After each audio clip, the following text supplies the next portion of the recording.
How do you deal with littering? Recently, there have been numerous reports of damage caused by animals, such as crows. It has become increasingly common to see preventive measures, such as installing bird nets, to keep them from scavenging. However, dealing with humans is a whole different story, as it can be quite challenging in terms of laws and regulations. It may even escalate into a police matter and turn into an incident. In this episode, we will share the story of how a troublesome mother who was scavenging for garbage was apprehended.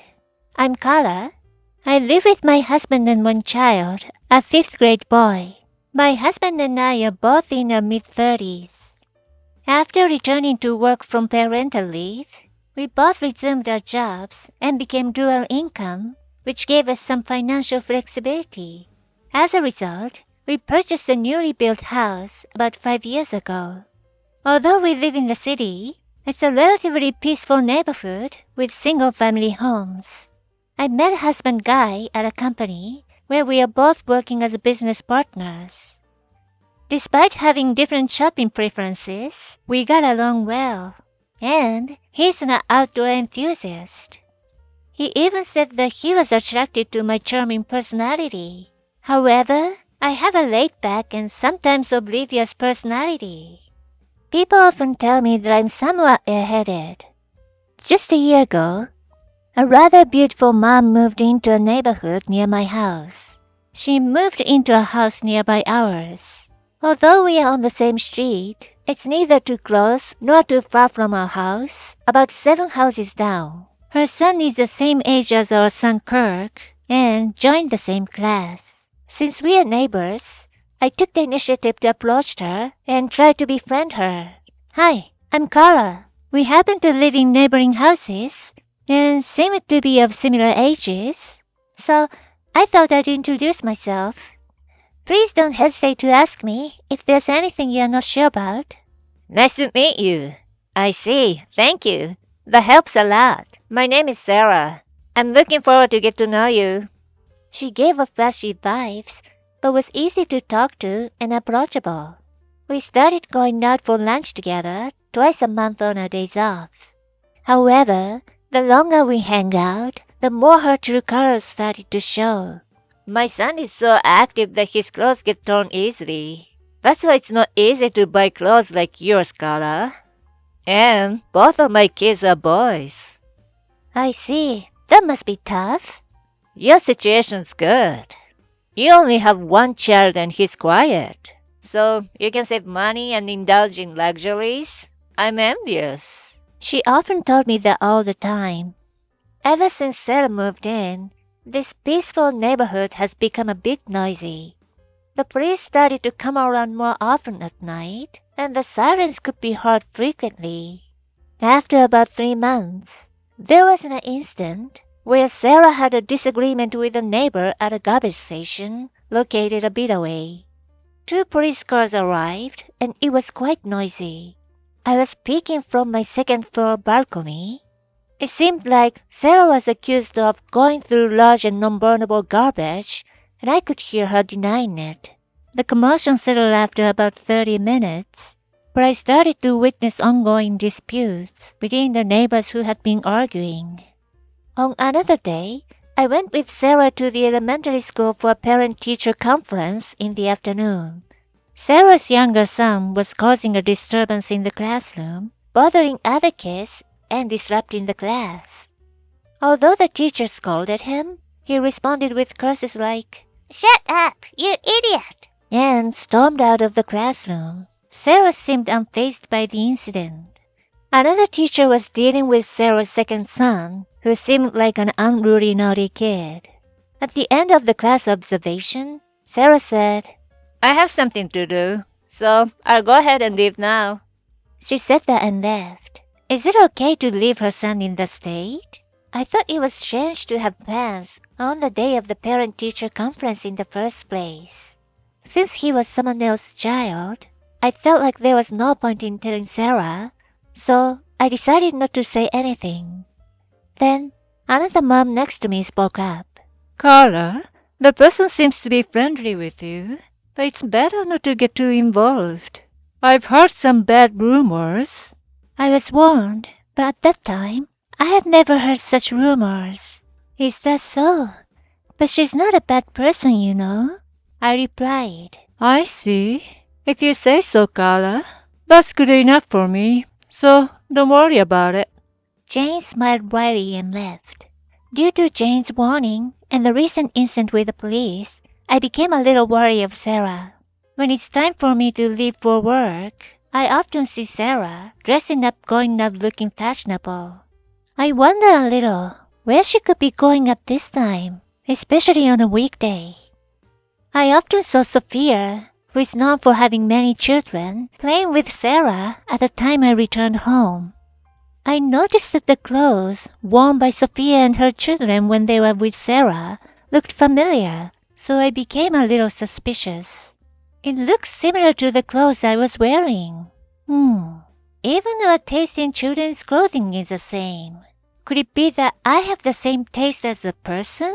Is that even possible? I only felt that way at the time.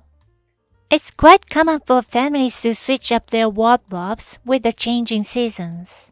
As someone who loves shopping, I tend to buy a lot of clothes for myself and my children. So, I sometimes dispose of clothes that I haven't worn. This time, I had a lot of clothes to throw away without wearing them, and I felt it was a waste. So I decided to take them to a recycling shop. You bought a lot again this year, huh? Yeah, I felt it would be a waste this time. So I'm thinking of taking them to a recycling shop. Do you want to come with me?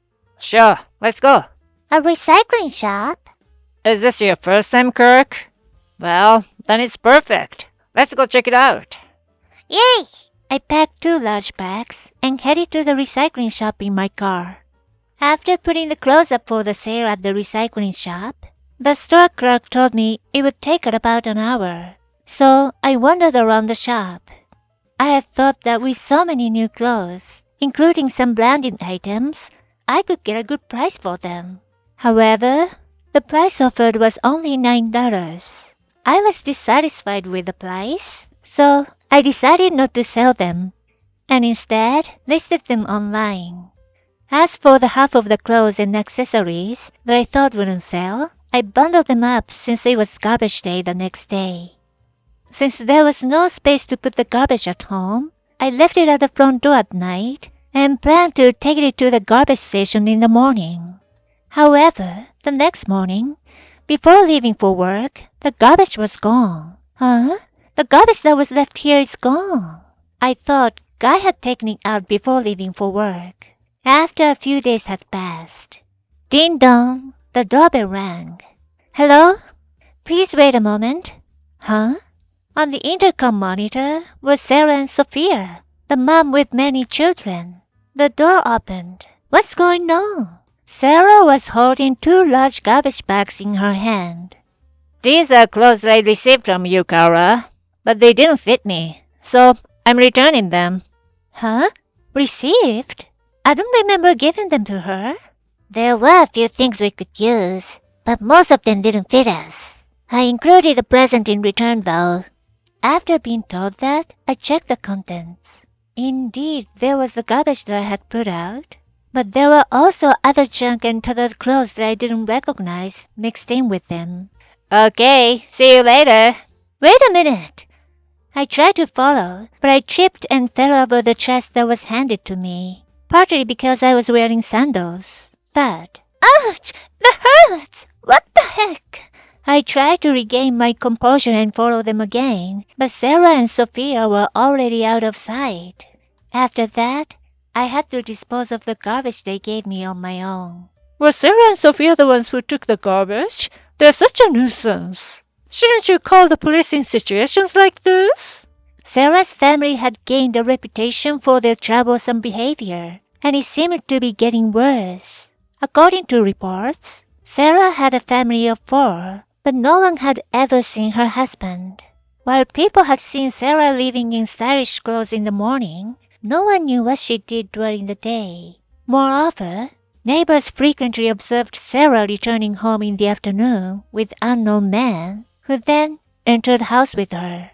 The man seemed to be different each time and didn't appear to be her husband.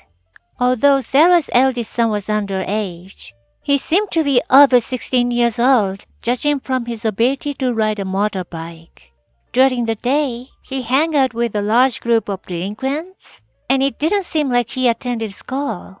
The noise from their motorbikes echoed around day and night, leading the police to suspect that these kids were involved in something. The vicinity around their house was littered with countless cigarette butts and empty alcohol cans, and they had caused trouble in the neighboring town by parking their motorbikes illegally and drinking in public. The police had to intervene on several occasions.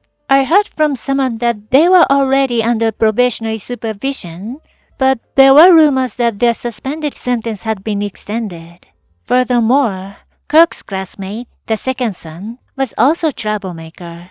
He disrupted classes, got into fights with other kids, and kicked people indiscriminately.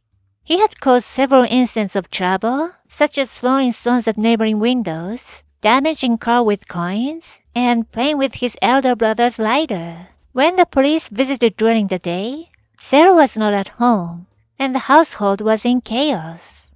Recently, rumors had been spreading that Sarah had been wandering around at night.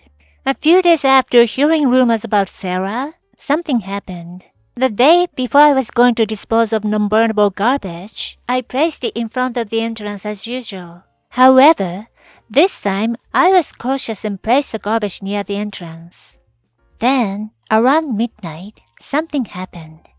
I heard some rustling sounds from outside. I took my flashlight and peeked fearfully outside. A suspicious figure noticed it and ran away, but from the back, it looked like Sarah. So it was Sarah after all. I tried to report her to the police, but since I didn't have any evidence, I had to let it go this time.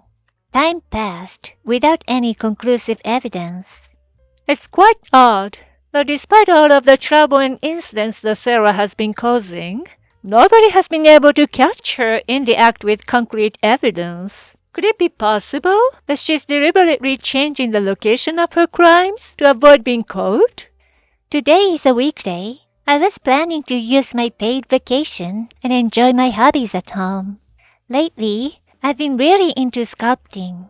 I put on some calming background music and made an original cafe latte. Alright, I'm ready to start my hobby now that everything's prepared. I decided to postpone washing the dishes I used for making the latte and indulged in my passion for sculpting. Before I knew it, it was already 3 p.m. I had been working for more than 6 hours while sipping on the latte, despite the air conditioning being on. I was sweating due to the heat of the summer and the intensity of my work. After clearing the table of wood chips, I took a shower to cleanse myself of the sweat. As I checked the kitchen, I realized that I had left the items I had taken out of the fridge in their original positions. Who left things as they were? Of course it was me.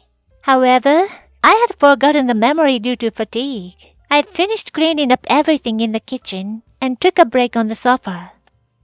After some time had passed, Kirk returned home.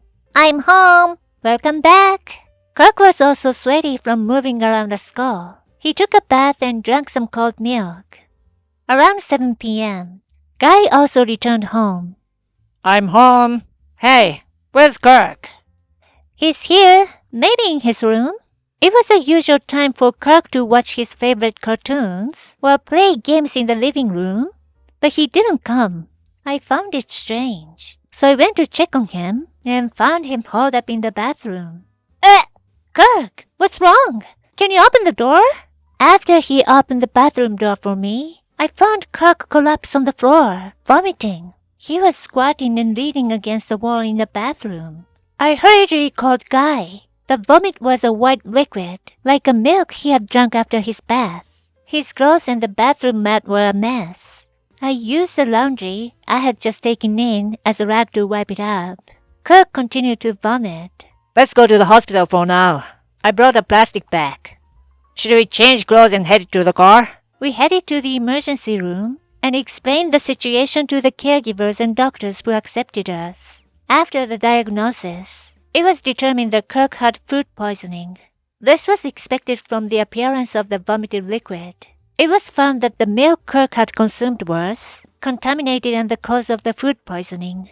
It's my fault. After making the latte, I left the milk out for more than 6 hours, and that was the cause. You. Guy showed a look of disbelief. After returning home, I was severely scolded by Guy. After Kirk's condition stabilized, I made sure he was properly hydrated at home, as instructed by the doctor. I cleaned up the laundry I had used as rags. While we were at the hospital, I had left the dirty clothes alone. As a result, they had observed the smell of milk and stomach acid, and I judged that washing them again wouldn't get rid of the odor. So, I decided to dispose them, even though it was a waste. I reflected on the day's events, and decided to discard my sculpture as well, to let it all go. The wood used in the artwork was the size of 3 fists, so I disassembled it into small pieces. To keep the artwork from being visible from the outside, I wrapped it in the dirty clothes and put it in the trash bag. I'm sorry, Kirk. It's okay, Mom. It's always like this. Kirk forgave my mistake this time, but his words stuck me deeply. I really have to be more careful from now on, I thought. To prevent the trash from being taken away, I placed it in an unseen spot behind the car this time. However, that night, strange noises were heard from outside again. This time, I turned off the lights so as not to be caught, and I tried to catch the culprit from behind. But I was thrown off the culprit's resistance. The culprits fled with the trash in their arms. Don't open the trash! Don't take it away! I shouted, but it was no avail, and the culprit fled. What happened? Are you okay? Let's report it to the police tomorrow. And if she took it with her, I think it's evidence. Yes, let's confront her tomorrow. Finally, are Carter and the others going to take action? What will Sarah do? She seems like someone who doesn't understand common sense. The next day arrived. As we were preparing to go to Sarah's house, Hey, Carter, come out here. Sarah shouted loudly in front of the entrance. Perfect timing. We can settle this without going anywhere. Looks like it. Dad, Mom, what's going on? Your mom and I need to have an important conversation. So, today will be the day for you to play games as much as you want at home. Really? That's awesome. Yes, you can. It's my fault. You've just recovered, so don't overdo it. We informed Kirk and charged towards Sarah in battle mode. She was standing in front of the entrance, holding the garbage from yesterday. What brings you here? What brings me here? Don't act innocent. You broke my washing machine, and you need to compensate me. I have no idea what you're talking about. What? It's because of this clothing that my washing machine broke down. It's affecting my daily life. Sarah's demanding compensation, claiming that her washing machine broke down after washing the garbage that was taken away without permission. Do you understand that it's theft to take away garbage without permission? It doesn't matter if I took the garbage out, does it? Guy was also thinking the same thing. This isn't working. She's not getting it. I'll call the police, so please wait here. Guy calls the police. Meanwhile, Sarah continues to make a scene. Hurry up and call the police. For some reason, Sarah's full of confidence. It's not just the washing machine broke. What's with this clothing? It smells terrible too. Thanks to you, the whole house is filled with a foul smell.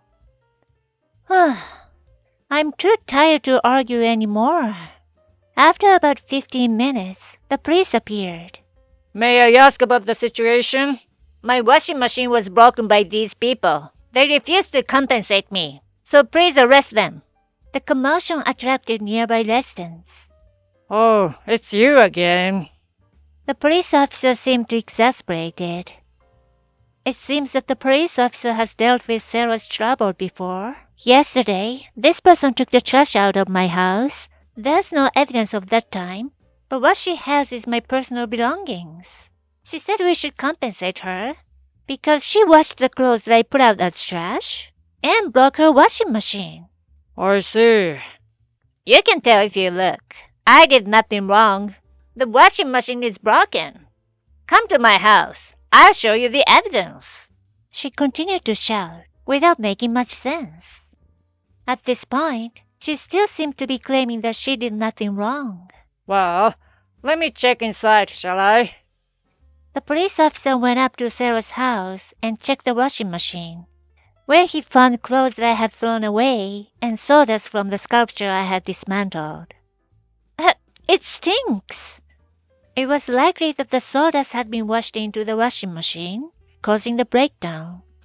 Because of that, the water may have backed up from the drain and caused the black mass to overflow from the bottom of the washing machine. Oh my god, this is terrible. So, you're saying that these clothes and woods are the cause? Do you remember seeing these before, Carla? Rather than remembering seeing them before, they are the garbage I threw out yesterday. The stench was overwhelming, with a putrid mix of mold, dust, grime, and the smell of Kirk's vomit that had remained on the clothes. The washing machine itself seemed to be old, and probably had not been cleaned in a long time, including the washing tub and drain. After opening the washing machine, it had only been 5 minutes, but the whole room was filled with a nauseating smell. Feeling sickened, everyone decided to retreat for the time being. Hey, officer, hurry up and punish these people. The police officer, seeing that Sarah is still insisting, said, I understand, Sarah. Then, I'm arresting you for theft and illegal entry. Huh? Sarah, still not understanding the situation, looked stunned. Feeling dissatisfied, she became angry. But you should be arresting them instead. My washing machine was broken. Why do I have to be the one arrested? Sarah, still making a fuss, was taken away by the police officers. Well, finally settled the matter. I hope this is the end of it. I never thought the milk would cause something like this. A few weeks later, a stranger visited our home. Hello there. Who could it be? Yes, after hearing the man's story, it turned out that he was Sarah's husband. I'm sorry for all the trouble we've caused. Isaac apologized and appeared to be a well-mannered gentleman.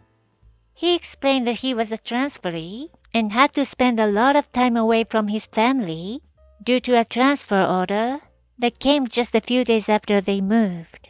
As a result, he left the children entirely in Sarah's care. Then he later noticed that they had become a delinquent.